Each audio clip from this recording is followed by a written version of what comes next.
You see, there is a curious predicament in life, one that creeps upon us so quietly that we hardly notice until we are suddenly, unmistakably alone. It is the peculiar sorrow of outgrowing everyone behind you. At first, it feels almost imperceptible, a subtle widening of the mind, a gentle unfolding of interests and passions, like a flower slowly stretching toward the sun.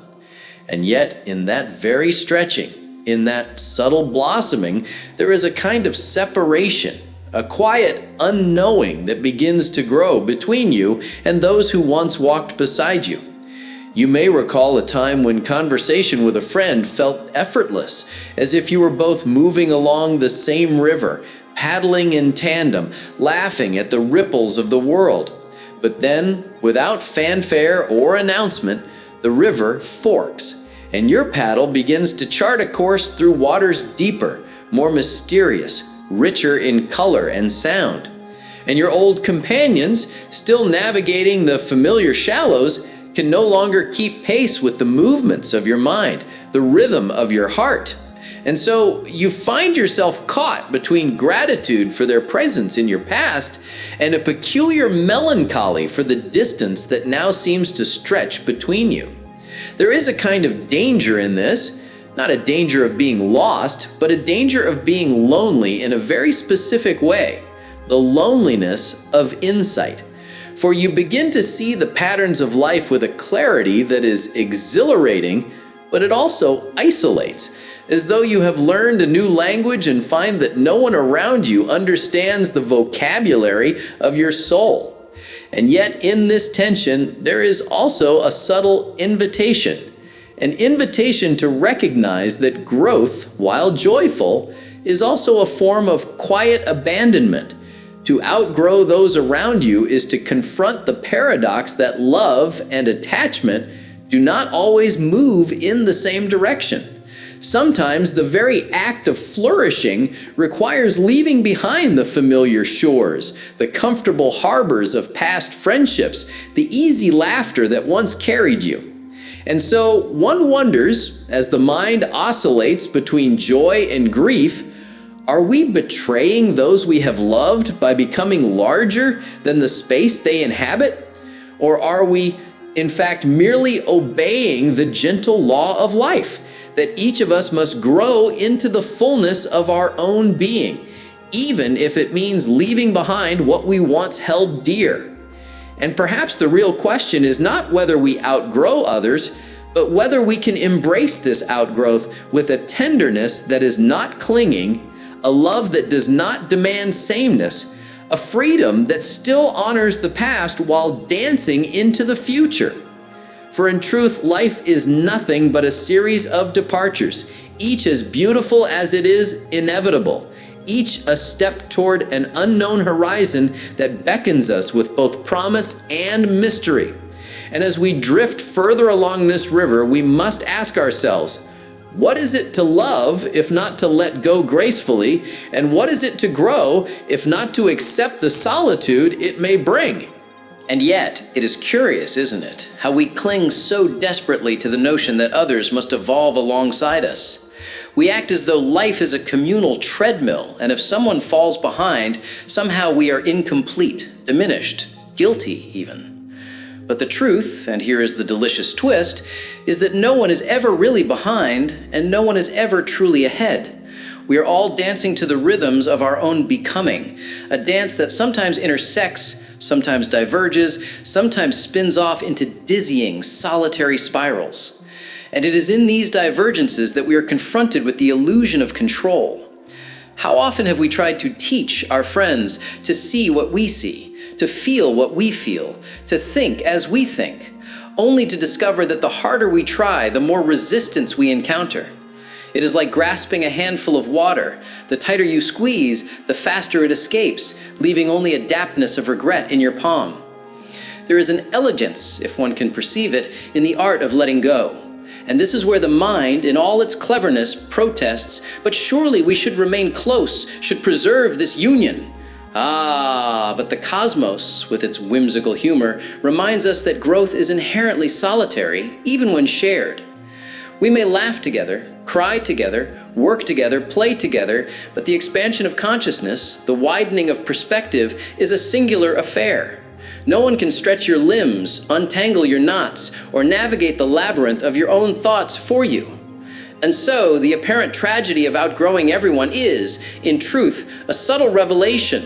The world is not against you, it is simply indifferent to the illusion of permanence. What we perceive as loss is merely the rearrangement of the infinite, the reshuffling of souls along the mysterious currents of time. And here, in this tender, almost imperceptible moment, we come upon another paradox. By relinquishing the need for others to keep pace, we discover a freedom so intoxicating that the very loneliness we feared transforms into a kind of intimate companionship with life itself.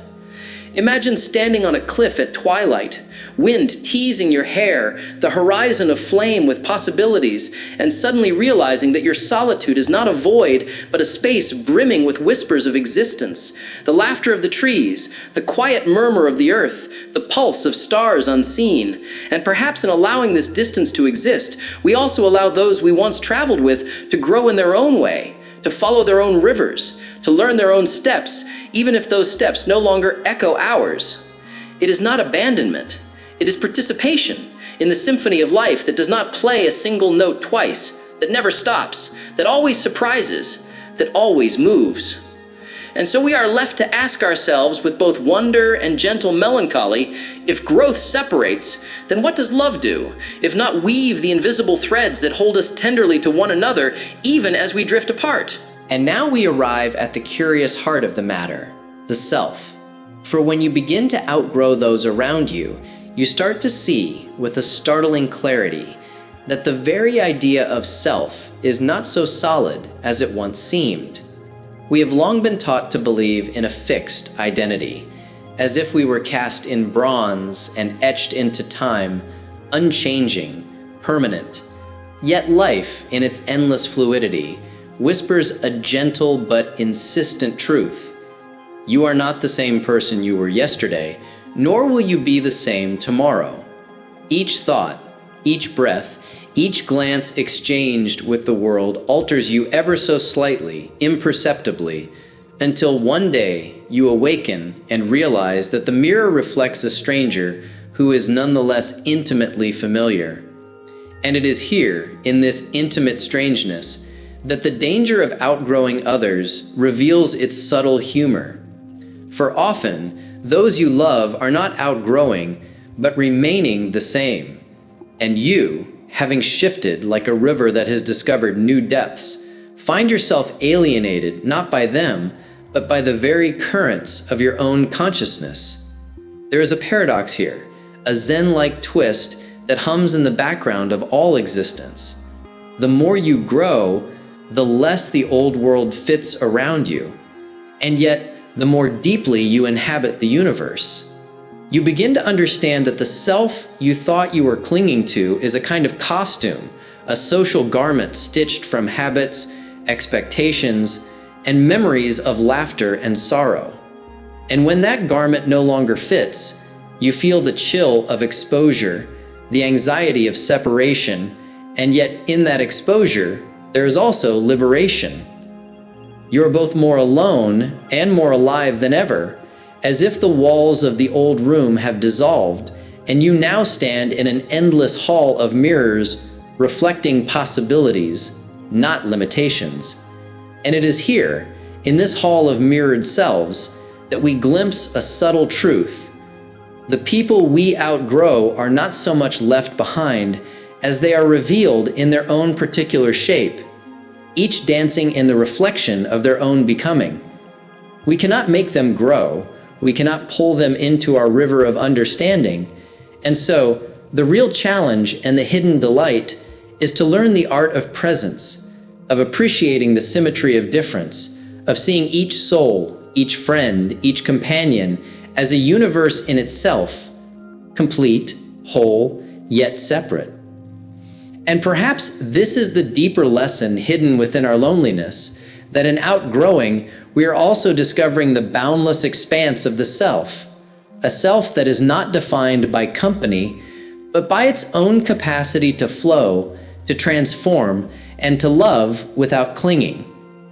And so we ask ourselves softly, almost in a whisper, to the world, if the self is fluid, if growth is inevitable, then what is it that truly connects us beyond sameness, beyond proximity, beyond the comforting illusion of permanence? And so, having glimpsed the fluidity of self, we are invited, or perhaps gently forced, to confront another curious notion: control.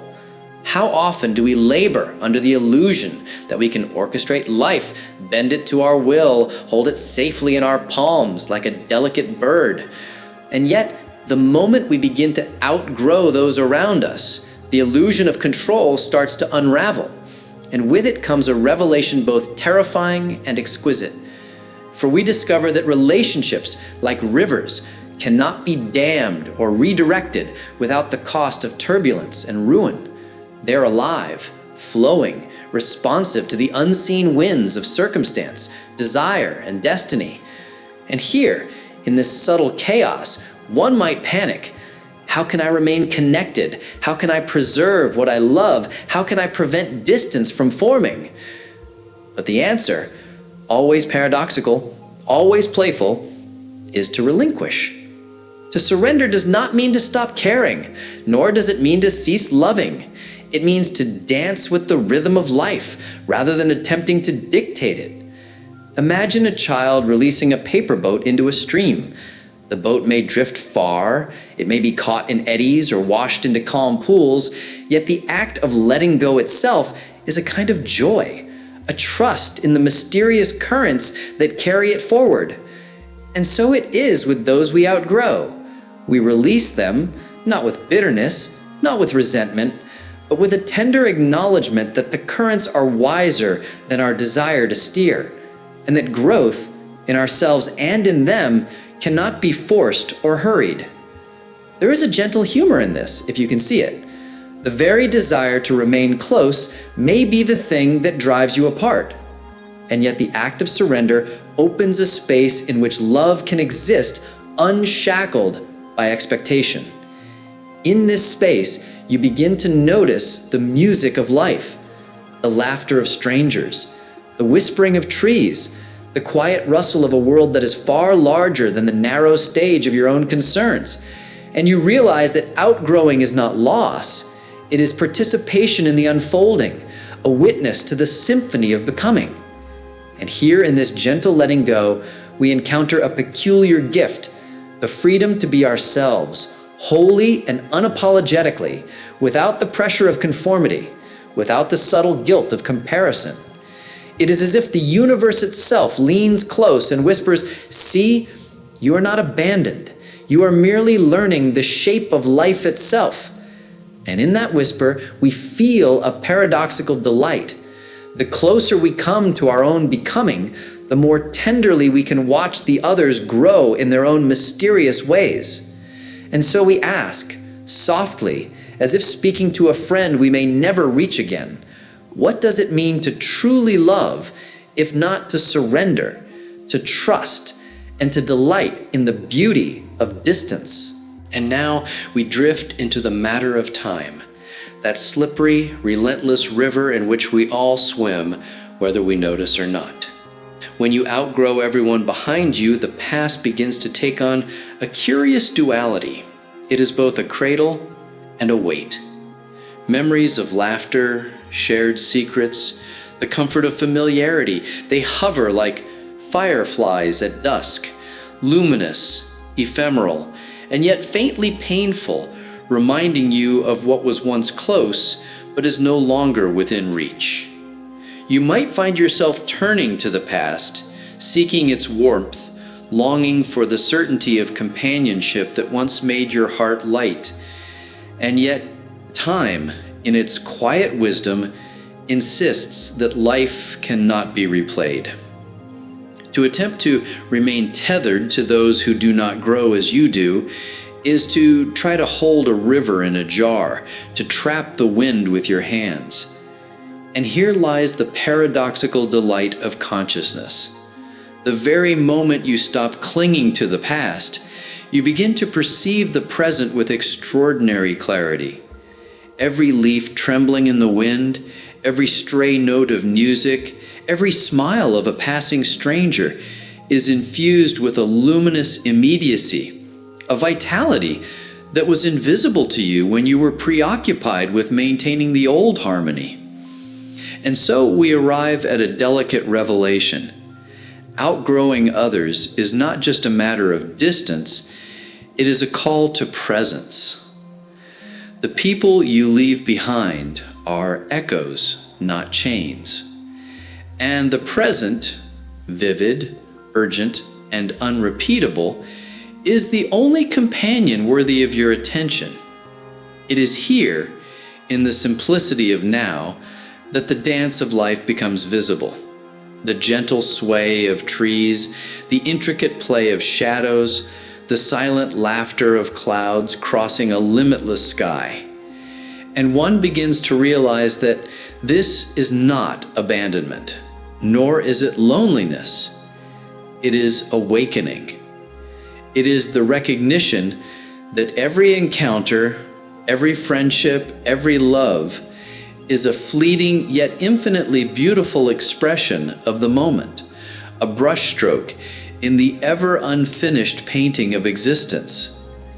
And perhaps the most subtle humor of all is this: the more fully you inhabit the present, the less you fear the gaps between yourself and others. You see that the distance, the outgrowing, the seeming solitude is simply part of the rhythm, the rise and fall of waves in the eternal ocean of being. And as you float upon this realization, a question arises, tender and soft, almost inaudible. If the past cannot be held and the future cannot be grasped, then what truly is the gift of presence? And how might it transform the ache of separation into the joy of being alive right now? And so we come, inevitably, to the matter of love, that most paradoxical, most mischievous of teachers. For when you outgrow those behind you, love does not disappear, it transforms. It no longer clings, no longer demands, no longer whispers, stay close, stay the same. Instead, it becomes a quiet, expansive awareness like the sky itself, embracing, infinite, yet unattached. You begin to notice that love is not measured by proximity or agreement, nor by shared interests or conversations that flow easily. Love, it seems, is the capacity to delight in another's existence exactly as it is, to smile at their choices, their stumbles, their triumphs, without trying to mold them to the shape of your own journey. It is a kind of artistry, subtle and profound, that requires both courage and humility, for it asks you to see the other as complete, even if their path diverges sharply from your own. And in this realization, one discovers a humor that is quietly liberating. The very people we thought we might lose are never truly ours to keep. They are rivers, trees, clouds, stars, each following its own course, each beautiful in its own becoming. And the delightful twist is that in loving in this way, we do not drift further apart, but paradoxically, we feel a deeper connection, a sense of intimacy that is unshaken by distance or difference. It is as if the universe has taught us a secret. Attachment is the cage, but love is the wings. And as we learn to spread these wings, we notice that our solitude is not lonely, it is a fertile space in which compassion, creativity, and joy flourish without expectation. We begin to understand that outgrowing others is not the undoing of connection, but a refinement of it. And there is a subtle ecstasy in this refinement, a sweetness that almost hums in the air, the realization that we can honor our own growth while honoring the freedom of others, that we can live fully in the brilliance of our own unfolding and still hold a tender reverence for those who move differently, slower or faster, along their own courses. And so, standing at this precipice of understanding, one might softly ask, if love can exist without control, if joy can exist without possession, then what is the true measure of connection? And how might we practice it in the delicate art of outgrowing yet cherishing, separating yet embracing, living fully while witnessing others live fully too? And now, at last, we arrive at the quiet center of all this wandering, the still point where the river widens and slows, and you realize something astonishing. It was never about leaving, never about being left, never about loss at all.